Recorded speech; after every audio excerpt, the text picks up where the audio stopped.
Hooty hoo, it's the SiQ Show. Buenos dias. Today is Tuesday. Happy Tuesday! This is day 4 of the Super Shred diet. For breakfast, I can have a smoothie and a cup of tea. So I made a different type of peanut butter banana smoothie than I normally have. I used the scoops of peanut butter, the powdered peanut butter with low calories, and I'm having a cup of honey lemon herbal tea. So today there's no workout. We're going to get massages so my body can recuperate and relax. But today is basically a liquid diet, smoothies and soup. So we're going to see how that goes. Say what up, though, to the fam. What up, though? Sammy. What's been going on, Vish? I'm in the playoffs. You're in the playoffs? Well, I mean, how have you been feeling now? Not good.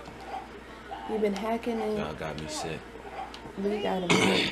You've been hacking and coughing and spitting and sneezing and stuff? Y'all got me sick. No. Chuck E. Cheese got Saturn Q sick, in turn, which got me sick, which got you sick. So I can't kiss you because I feel like it keep coming back around. Y'all got me sick. You was coughing like crazy, coughing all on me, coughing in the air. You did it. You spread all that germ. Chuck E. Cheese did it. Say what up, though. What's going on, Saturn Cube? What have you been up to? They haven't seen you. Look at his hair. They haven't seen you. You're occupied. You're doing something. He's watching some kind of Play-Doh thing. He's gonna learn how to make stuff. Number 1. He amazed me because yesterday he was like, rectangle.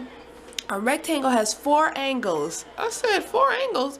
What do you know about 4 angles? And he's starting to read like little words. Like we've been working on reading, so he like cat, bat, pat. We were doing that last night, and he sounds it all the way out. B, b, a, t, t. Like, and he can like read these little words. So I'm like, wow, what? So I'll try to get him to do it for camera. I don't know, someday. What's going on, baby? Yeah. You winning? Yeah. He's winning with the LA Lakers. Who do you? So an hour and a half after breakfast, I have my first snack, and I'm having a English muffin pizza. 100% whole wheat English muffin with spaghetti sauce and Parmesan cheese. So I am off to work. I'm leaving for work, and Vish like, you gotta go to work today? Like, what? Yes. I just dropped off the trash, and I have some errands to do right before I go to work. Post office, Walmart, and oh, I had to pick up my umbrella. That's important. So the snow has melted except for a dusting along the road. And it's cold. It's about 28 degrees. So I've taken a few days off from YouTube, thinking about season 2, excited about season 2, and I'm actually gonna start another channel. I'm starting a breastfeeding, like mom kind of channel for those of you that may not want to see my boobs and stuff like that. And for those that do, they could just check them out on the breastfeeding channel. That way that's separate, you know what I mean? Y'all, the people that don't want to see my boobs, don't feel obligated to watch them because you're a loyal sicko. So I'll get, you know, some new sickos. I don't know the name of it, what it should be, but it's gonna have something new like sick mom or sick breastfeeding mom. I don't know. I've decided that, you know, I was gonna wean him. But, you know, Shay from the House of Henry kind of asked me the question, are you weaning him because of peer pressure? Are you weaning him because it's what you want to do. And I thought about it. I said, I'm tired of it, but I've always been tired of it just because it's demanding, but I love it at the same time. And I was just watching him today.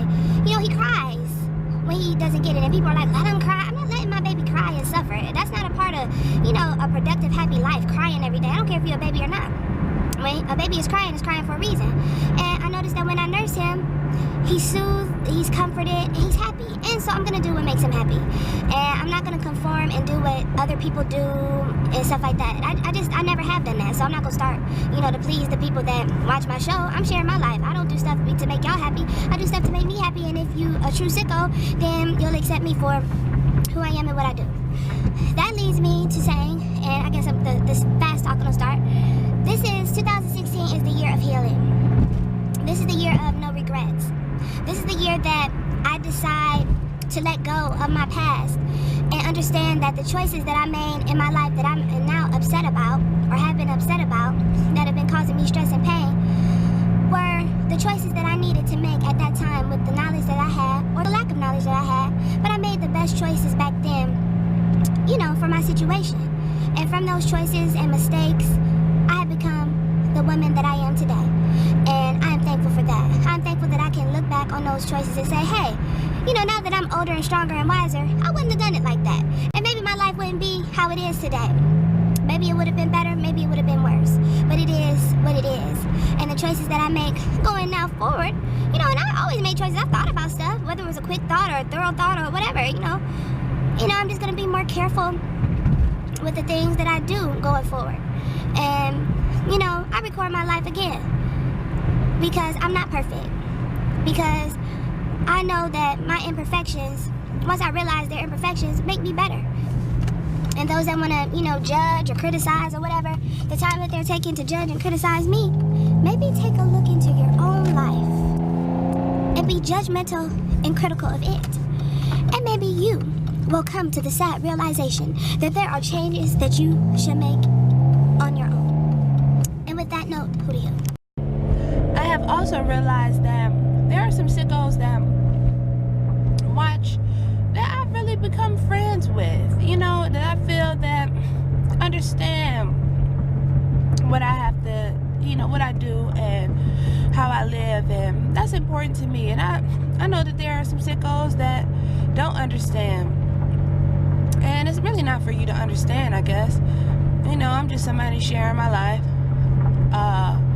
I watch people on TV, reality TV, and I don't agree with some of the things that those people, you know, do, say, and how they live. And I watch it and I'm entertained by it, and that's it. And I talk about it and I keep it moving. And sometimes, you know, I'm glad that I don't have their lives. Which way should I go? I'm gonna go straight. And that's why you have to look at me. I'm gonna tell y'all things about my past because it's gonna help with the healing process. But for real, you know, I'm over that stuff. It's taken me many years to get over it. And, you know, you're gonna see, I don't want people to dwell on the mistakes that I made in my past. I want you to look at those mistakes and see the person that I've become as a result of those mistakes. And if you're gonna judge, you know, judge me on that, because you are gonna judge. God don't judge. I mean, what God does, God judges. You know, he's watching everything, you know, that I do and say. And I feel that he has actually told me to share my story, because there's a lot of people that live like I live, but it's not portrayed in the media. And I want to share it. I want to share it. I want to share what it's like to, you know, be a low-income family, you know, waiting for a come up, maybe never getting a come up, getting a come up. I don't know. Dealing with broken families and how that affects the parent that, you know, is not in the household. I want people to see that, because most people see the single mom or the single dad, and then they side with those people, because those are the people that, you know, want to be vocal and share their story, and it seems sad, but you don't see the side, you know, we're both the outside parent.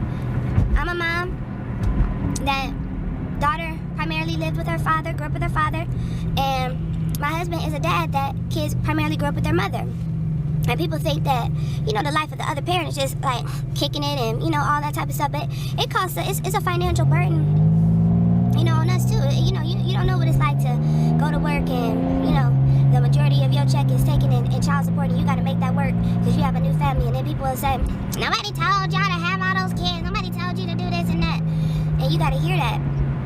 Yeah, you need to do this for your kids. You need to do this for your kids. And you're paying child support and you're taking care of them when they decide to come over. And then, you know, you see the side when you never ever get to see your kids. On your birthday, they don't call. On holidays, they don't call.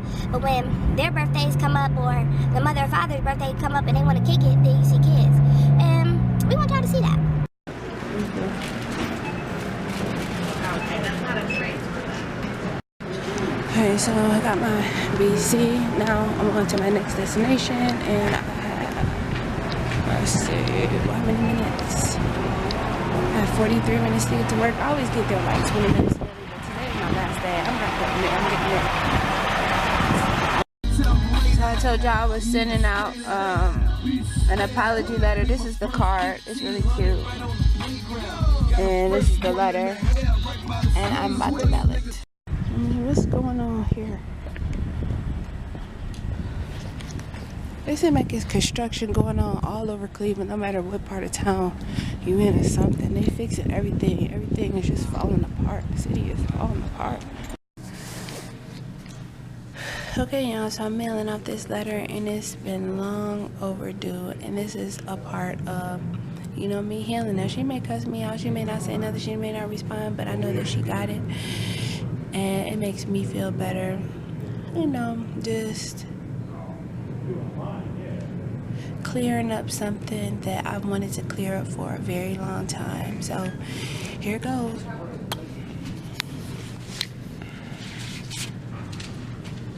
Get in there, go in there. Yes, I finally did it. It took me so long to write the letter. And yet, even after I thought about writing the letter, it took me even longer to write it. I mean, years. Not like super years, but like 3.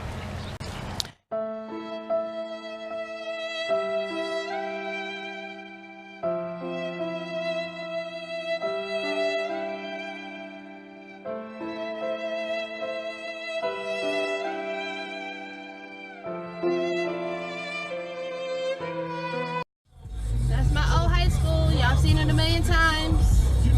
That's the school where me and Halle Berry went. So I'm at the Dollar Tree, my favorite store, I guess. And I'm here to get some measuring spoons and a frame. They don't have purple ones though. Like, I try to get everything in purple. And I guess I'll get blue. Alright, I'm at work. So today was my last day contracting with that company, and those people were great. And it was like bittersweet. I told them I'm their foster child, so I will come back anytime. And the owner, he was like, it was just such a pleasure working with you. He said, you never know how the world may turn, and we may be working with you again in the future, and this and that. And I just love his spirit and whatnot. He's always like a big, you know, believer. He's very spiritual too, and he was like, you know, keep in contact with us. And I will. I would love to. I would work with them. I would work with them again. They're like a family. But I have a phone interview for this other place tomorrow, and I feel good about that. You know, I'm going where the universe takes me. And but you know, I definitely want to keep in contact with the office manager there because she's a nice person. I like her. Playing old songs on the radio in Cleveland. Listen to this. Y'all. I used to bump this though.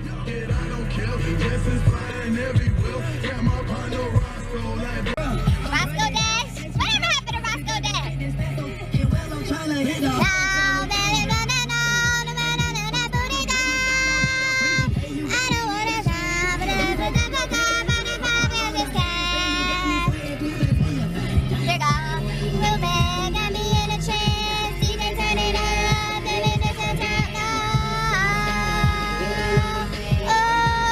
He did his first and his own ad-lib.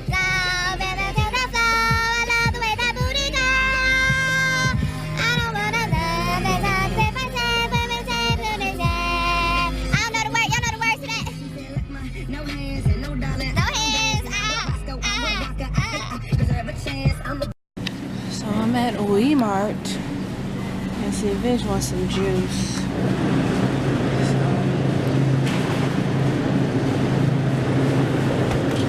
This. What is this Simply Lemonade? Oh, Simply Lemonade. Because I could drink lemonade on my diet. Should have got a card. I'm gonna stop using Walmart photo because they just give you your photos any kind of way. Now it'll print out on the page a certain way, but then when you now I gotta get refunded for my 5x7 and I don't feel like waiting in this long line. It just, the picture was all cut off. Now when you see it on the thing, it looks like it's printed within the thing, and I don't have time to wait for this.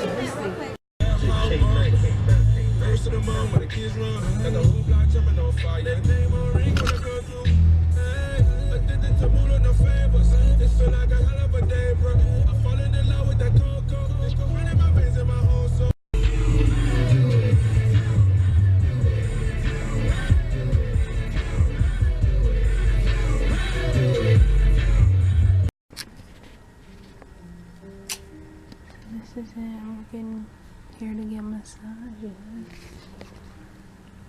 They hooked us all the way up here in Lifetime Fitness. I'm coming to get my pedicure too.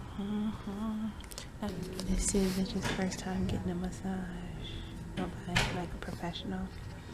I used to get them all the time. I used to pamper myself all the way down, okay? So hot blood came into my eyes. No way, she's gonna be touching all over his chocolate bod. Oh. You know, I wanted him to have a woman. Maybe he'll get aroused. I don't know. I was supposed to have a man, but I think I'm having a woman too. I don't care, but I wanted a man, but I guess they don't have a man available today. Okay, so it's dark. This is it. It's quiet. Then I'm about to get a massage. I'm excited. So my massage was great. The girl, she does LeBron James on the home games, after the home games. Him and his wife. How'd you like yours, baby? It's great. It was. Yes, that is like a nice thing to do as a couple, to relax and just enjoy life. She said, you must have a peaceful life. She's like, you were, the only thing is like your neck, like you said. She told me to get this thing called the bone pillow. So I'm gonna get the bone pillow. And then she said I had a little water retention in my legs from like working out or whatever, so to drink more water and stuff, and I do know that. What's your favorite part? Feet. I guess your feet. Yes, you put that you wanted to do your feet. I'm glad, baby. I'm so glad Vish is a new man. He's a new man.